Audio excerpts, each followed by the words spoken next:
We're going to jump right in, and I'm starting off by cleaning her face with some toner.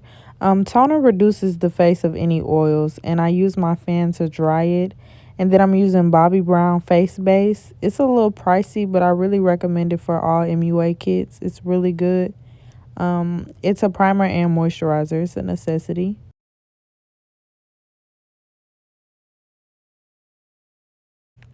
Also, make sure when you putting primer and moisturizer on their skin, you get under their eyes. When you put a primer and moisturizer under their eyes, it prevents the eyes from creasing with all of the product that goes underneath.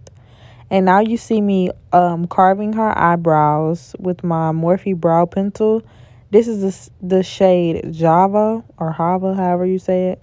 That's really my go-to shade unless a client has brighter hair or colored hair. I use a lighter shade than Java. I never use black for people eyebrows. I don't like that. Um, I go and I kind of overfill the eyebrow because you're going to see when I go and conceal it, I arch it to the shape that I want it to be. And mind you, I never start at the very, very front of the brow. You never want to do that. It doesn't create a good, nice, skin-like looking brow. I really just go with their natural shape.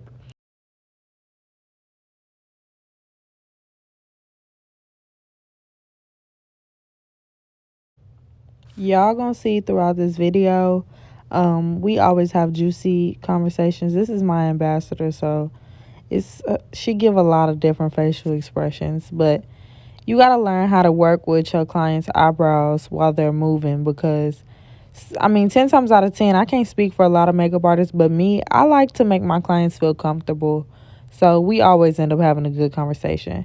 So now I'm taking my Morphe eyebrow shaper. I'm going to list the brushes, the brush names, and everything in the description. All the products are going to be listed.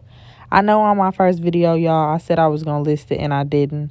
I ain't get around to it, and I really don't have some of those products anymore. I've changed a lot of things in my kit, so just go off of these products. I still have a similar technique. Um, so when I go and carve the brow, I lift it up by where my thumb is, right by the arch. So you want to pull at the arch and you want to hold it flat. You want the brush to be flat. And you want to kind of go at a diagonal line, making an arch underneath the brow, sort of. And then I'm taking my Real Techniques brush. That's a concealer brush, and I'm blending it out. Then I'm going in with a translucent setting powder. You can use any powder. I'm using Dermablend to set the eyelids to get it prepared for the eyeshadow.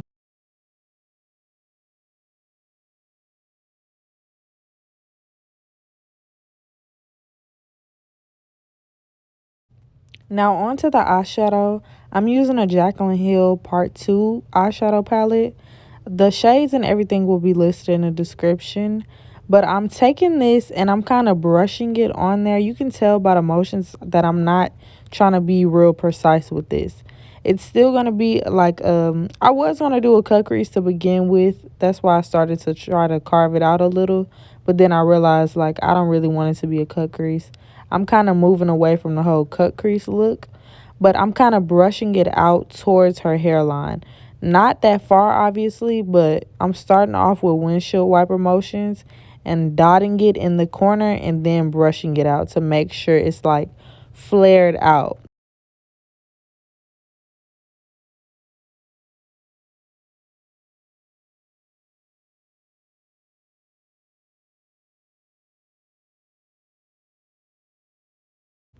You want to put a good amount of that burnt orange shade on there just because you want it to be your base color and you don't want it to look too faint.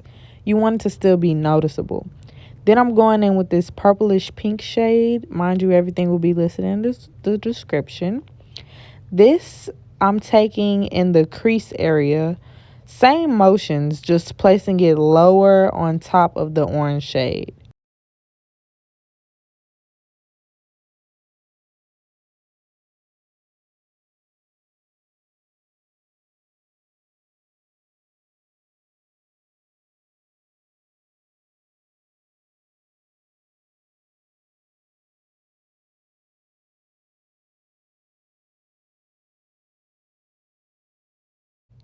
You always want to continue going back and forth with your colors because you don't want it to look like they just sitting on top of each other.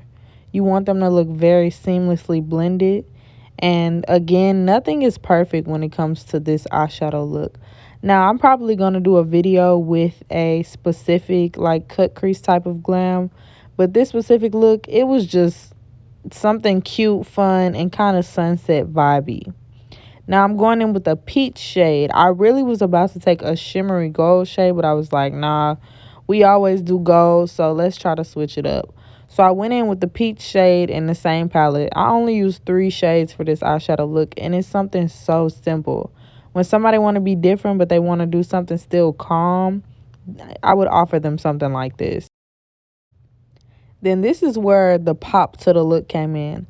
I normally do this on my bright eyeshadow looks when somebody doesn't want like that, grunge baddie vibe, because it's not for everybody.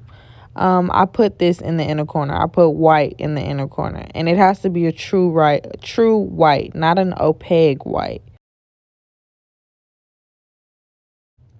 Also, make sure you blending it into the eyeshadow when you do it. I see a lot of people try to put the white in the inner corners, or they do put the white in the inner corners, and it's just sitting there.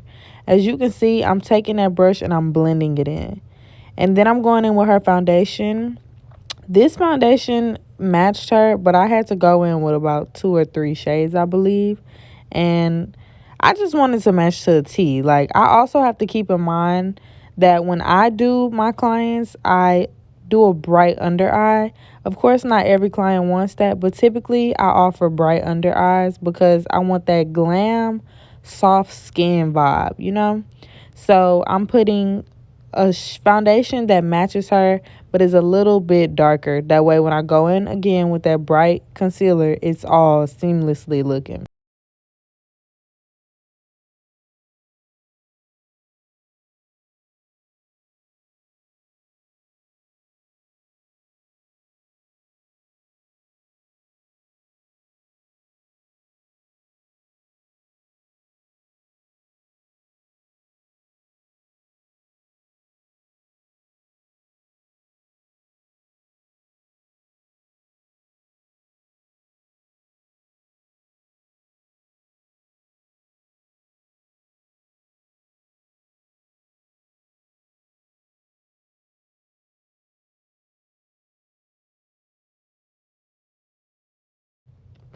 Pay attention to where I place my concealer and my contour, my cream contour shade, because I feel like this is very vital to getting a seamless foundation look. I don't put a lot of concealer on the nose because I always end up taking the concealer from underneath the eyes onto the nose. I end up putting a lot right there, and I have to extrally overly blend it out, and sometimes, they give a motherfucker arthritis. And you just don't want to do that. I'm taking my Real Techniques concealer brush, a different brush of course, and blending out the under eye. This concealer shade was not too bright. It was very close to her skin. I believe this was in the shade medium sand, but this was a very close concealer shade to her. And then I'm going in with a brighter concealer shade after, and all I do is layer them on top of each other. And make sure you blend the concealer going outwards towards the hairline. And you don't really take it too low. Like, I like to keep my coverage where I place it.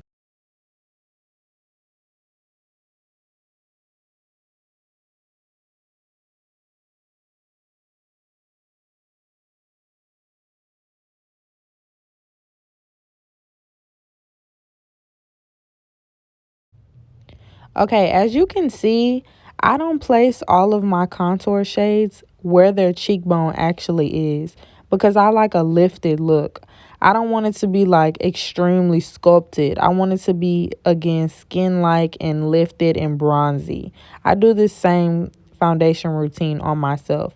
But with my clients that have a heavier face, I don't place their concealer or their contour shades in this area. So I'll do another video on that as well.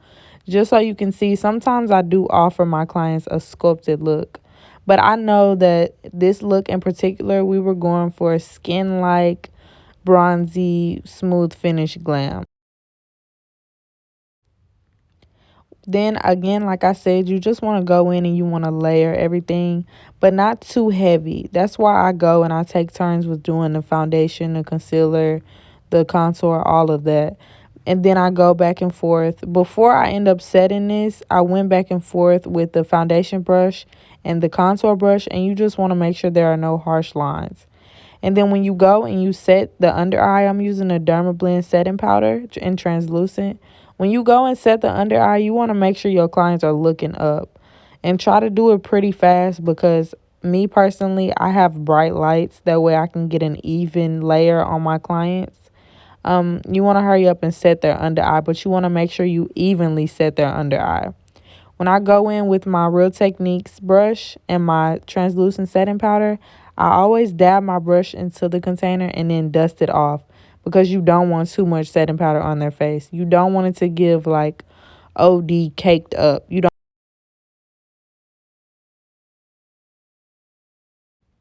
I just went in and set all of the areas I highlighted her face at. I'm setting the nose. I don't really do too much of a straight line just because I go back in and I contour it again. Now the T-zone areas, that is one place that I might overset and I actually bake it just because that's typically where it gets the oiliest. But I don't bake every client. Then I'm going in with my Morphe brush. This is one of their vegan brushes.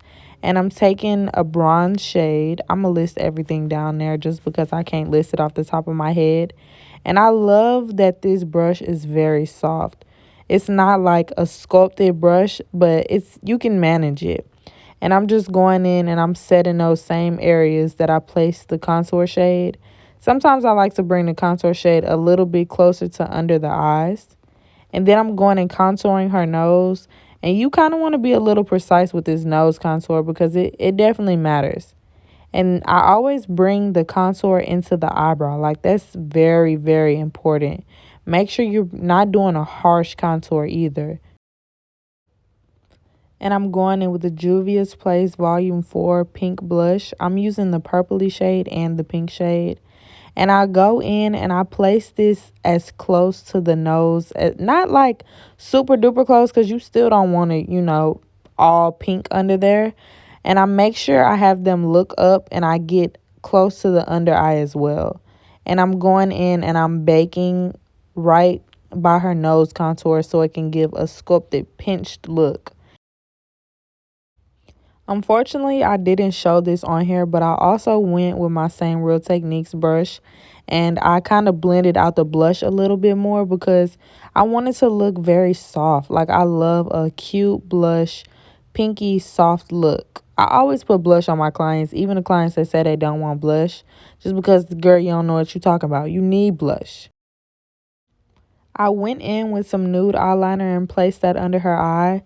Nude and white are very similar, but they are so different. Like they do such a difference to the look. And as you can see, I placed the highlighter on that little brush and I only put it on her nose, on the bridge of her nose and on the very point of her nose. And as you can see, I'm going back in with the blush and I'm placing it higher above where her cheekbones start under her under eye. Make sure you go and you have everything set and it's not nothing still liquidy on their face. Then I go in with some Duo Lash Glue. You can use the NYX Brow Gel. It's just the same, but Lash Glue has always been my go-to, so I use this on every client.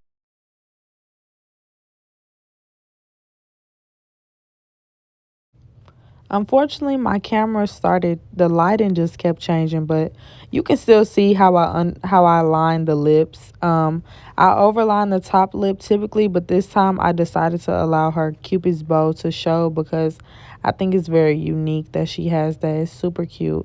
Everyone obviously has a Cupid's bow, but it's not as deep as hers, I feel. So for this look, I just wanted to be very glam, cute, and put together. I'm taking a NYX brown. This one is super duper creamy. A lot of NYX lip liners are not creamy, but this one is. And as you can see, I left a small gap at the bottom of her lip. I actually went in and I fixed all of that. And you'll see the shades I'm using are very mauve and pink. I don't know if it's mauve or mauve. I don't know how you say that. But I go in and I correct everything to do with the lip just because I like for all of my clients' face to look as close to perfect as they possibly can be. And I go and I blend out the lip. Just watch, you'll see everything come together.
This is also a very important detail.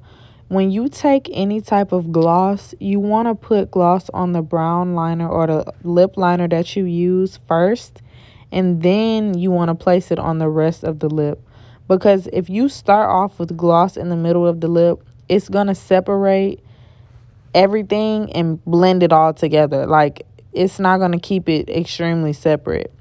Funny thing is, I used Too Faced Extreme Lip Plumper on her this time. I never use that on my clients, but I find every time I offer it to them, they like it, even though it burns a lot. So right here, I was telling her, like, you gonna feel this, like, it's gonna start to burn. Then I go in between ColourPop setting spray, Anastasia setting spray, and I typically use Patrick Star mattifying setting spray, but I ran out of it. Y'all, that's a necessity. And as you can see,